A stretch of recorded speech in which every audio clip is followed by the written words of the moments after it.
अस्सलाम वालेकुम स्टूडेंट। आज का जो टॉपिक है हमारा वो यूनिट नंबर 1 9th क्लास का मैट्रिक्स एंड डिटर्मिनेंट, और उसमें हम डेफिनेशन कर रहे थे टॉपिक नंबर 1.2, जिसमें हम टाइप्स ऑफ अ मैट्रिक्स यानी कि या डेफिनेशन ऑफ अ मैट्रिक्स कह लें वो कर रहे थे। और नामी डेफिनेशन है स्क्यू सिमेट्रिक मैट्रिक्स, कि एक स्क्वायर मैट्रिक्स हो उसका हम ट्रांसपोज लें तो वो नेगेटिव ऑफ अ मैट्रिक्स आ जाए, यानी कि ए का ट्रांसपोज इक्वल टू माइनस ए आ जाए तो उसे हम स्क्यू सिमेट्रिक मैट्रिक्स कहेंगे। एक गिवन मैट्रिक्स हो उसका हम ट्रांसपोज लें तो वो नेगेटिव ऑफ अ मैट्रिक्स आ जाए, या माइनस ए आ जाए ये बोल लें, ये आ जाए तो उसे हम स्क्यू सिमेट्रिक मैट्रिक्स कहेंगे। हम एग्जांपल देखते हैं। ये एग्जांपल है ए मैट्रिक्स की, उसका ट्रांसपोज लें। ट्रांसपोज का पहले ही मैंने आपको बता दिया था कि रो को कॉलम में कर दें या कॉलम को रो में चेंज कर दें, तो ये होता है। इनमें से एक बात चूज़ करनी है, या तो कॉलम को रो में कर दें या फिर आप कर दें कि रो को कॉलम में चेंज कर दें। तो एक बात हम क्या करते हैं कि रो को कॉलम में चेंज करते दें, जैसे 0 2 3, इसे पहले कॉलम बना दें 0 2 3 -2 -0 1, इसको क्या कर दें दूसरी रो को दूसरा कॉलम बना दें और तीसरी रो को तीसरा कॉलम बना दें, यानी कि -3 -1 और 0 को -3 -1 और 0 ये कॉलम बना दिया। ये होता है ट्रांसपोज ऑफ अ मैट्रिक्स। अब देखें ये जो ट्रांसपोज ऑफ अ मैट्रिक्स मैंने पीछे पेज पे जो की थी वही एग्जांपल दोबारा यहाँ पे लिखा है मैंने। अब इसी को मैं क्या करता हूँ इस फॉर्म में चेंज कर देता हूँ कि 0 को 0 रहने दूँ, -1 को -2 को -2, -3 को -3, और ये 2 जो है उसे मैं क्या लिख दूँ, ये जो 2 है उसे मैं -2 लिख दूँ। तो -2 भी माइनस प्लस हो गया ना मल्टीप्लाई होने के बाद, तो 2 बन जाएगा। तो 2 को मैंने -2 लिख दिया। 0 को एज इट इज़ लिखा, ये माइनस को इसी को भी एज इट इज़ लिखा -1।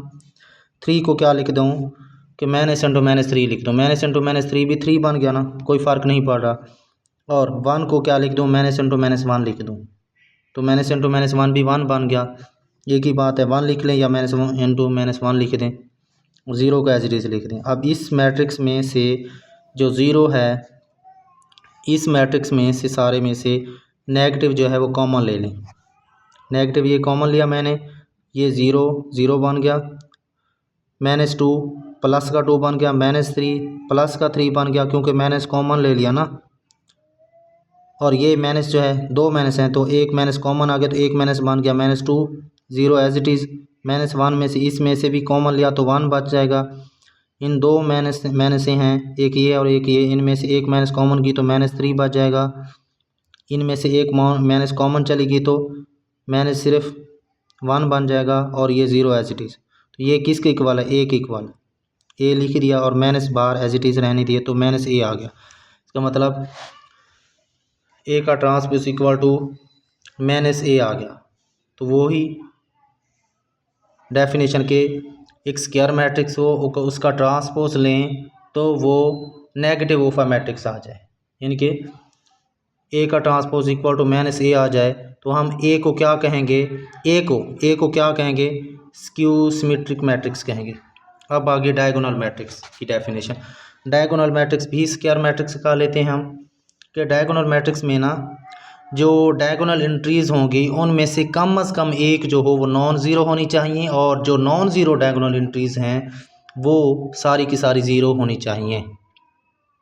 ठीक है, एक स्क्वायर मैट्रिक्स जिसमें डायगोनल एंट्रीज़ क्या होनी चाहिए, उनमें से डायगोनल एंट्रीज़ में से कम एक, डायगोनल एंट्रीज़ में से कम एक नॉन ज़ीरो हो, और बाकी जो है नॉन डायगोनल एंट्रीज़ सारी की सारी ज़ीरो होनी चाहिए। तो उससे हम क्या कहते हैं, डायगोनल मैट्रिक्स कहेंगे। एक एग्जांपल इसकी देखते हैं तो मज़ीद समझ आ जाएगी आपको। जैसे ये है 1 0 0, मैं रो की फॉर्म में देख रहा हूँ, फिर 0 2 0, फिर क्या है 0 0 0। जो मैंने ये लगाया ऐसे, ये 1 2 0 1 2 0, ये वाले ये हैं डायगोनल एंट्रीज़। क्या है, डायगोनल एंट्रीज, जो मैंने दायरा लगाया यहाँ पे ये वाला, ये हैं डायगोनल एंट्रीज।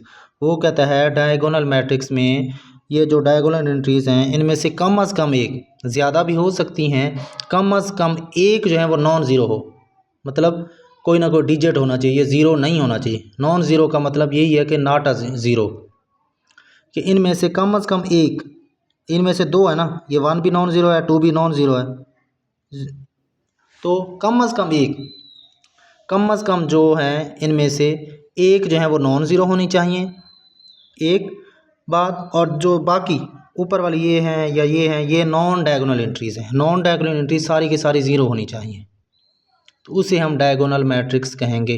दोबारा डेफिनेशन देख लें कि स्क्वायर मैट्रिक्स, पहले स्क्वायर मैट्रिक्स यानी कि रो और कॉलम बराबर होनी चाहिए, जितनी रो हों उतने ही कॉलम हों, तो उसे हम स्क्वायर मैट्रिक्स कहेंगे। एक स्क्वायर मैट्रिक्स होना चाहिए और उसमें जो डायगोनल एंट्रीज़ हैं वो उनमें से कम एक जो हो वो नॉन ज़ीरो होनी चाहिए, एक नॉन ज़ीरो हो। और जो डायगोनल एंट्रीज़ के अलावा नॉन डायगोनल एंट्रीज़ ये होगी, इनमें से कम एक नॉन ज़ीरो होनी चाहिए, और नॉन डायगोनल एंट्रीज़ सारी की सारी ज़ीरो होनी चाहिए, नॉन डायगोनल एंट्रीज़ सारी की सारी ज़ीरो होनी चाहिए, तो उसे हम डायगोनल मैट्रिक्स कहेंगे। देखें ये सारी, ये नॉन डायगोनल एंट्रीज ऊपर हैं, जो इस डब्बे के ऊपर जो हैं ज़ीरो, ये भी ज़ीरो, ये भी ज़ीरो, ये नॉन डायगोनल एंट्रीज हैं जो कि ज़ीरो हैं, ये ज़ीरो है, ये ज़ीरो, ये ज़ीरो, ये भी नॉन डायगोनल एंट्रीज हैं जो कि ज़ीरो की ज़ीरो हैं।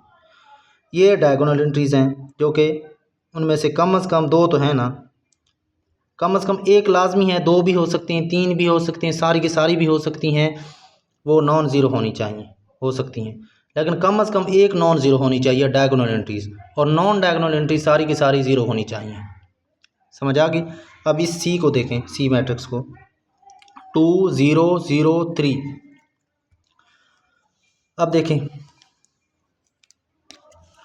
ये जो हैं ये क्या है, डायगोनल एंट्रीज। डायगोनल एंट्रीज क्या होनी चाहिए, कम से कम एक नॉन ज़ीरो हो, यानी कि ज़ीरो नहीं होनी चाहिए, कम से कम एक। इसमें कम से कम एक का मतलब है कि एक तो पक्की ठक्की होनी चाहिए कि एक नॉन ज़ीरो होनी चाहिए, बाकी ज़्यादा भी हो सकती है नॉन ज़ीरो। अब देखें 0 2 जो है वो भी नॉन ज़ीरो है, 3 भी नॉन ज़ीरो है, ठीक है, तो डायगोनल एंट्रीज तो नॉन ज़ीरो होगी। अब बाकी बची non diagonal entries. Non diagonal entries क्या है, ज़ीरो ऊपर वाली, ये वाली और ये वाली, ये क्या होनी चाहिए, सारी की सारी ज़ीरो होनी चाहिए, तो ये डायगोनल मैट्रिक्स है। अब इसको देख लें, डी को। अब देखें ये पहली रो देखें 0 0 0, दूसरी रो 0 1 0, तीसरी रो 0 0 0। इसमें क्या है, ये क्या है, डायगोनल एंट्रीज। क्या है, डायगोनल, जिसमें मैंने सर्कल किया है वो क्या है, डायगोनल एंट्रीज। और डायगोनल एंट्रीज क्या होनी चाहिए, उनमें से कम एक जो है वो नॉन ज़ीरो होनी चाहिए, नॉन ज़ीरो होनी चाहिए। तो हमारे पास ये 1 है ना, ये नॉन ज़ीरो है ना, कंडीशन फिलफुल होगी।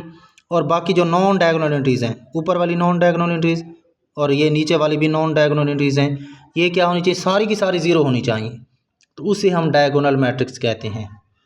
फिर देख लें डायगोनल मैट्रिक्स की, कि स्क्वायर मैट्रिक्स एक ऐसा स्क्वायर मैट्रिक्स जिसकी डायगोनल एंट्रीज़, ऐसी डायगोनल एंट्रीज़ में कम से कम एक नॉन ज़ीरो होनी चाहिए, और जो बाकी नॉन डायगोनल एंट्रीज़ ऊपर और नीचे वाली नॉन डायगोनल एंट्रीज़ तमाम की तमाम ज़ीरो होनी चाहिए, तो इसे कहते हैं डायगोनल मैट्रिक्स। ठीक है, उम्मीद है कि आपको समझ आ गई होगी। इसे अच्छी तरीके से करें। अल्लाह हाफिज़।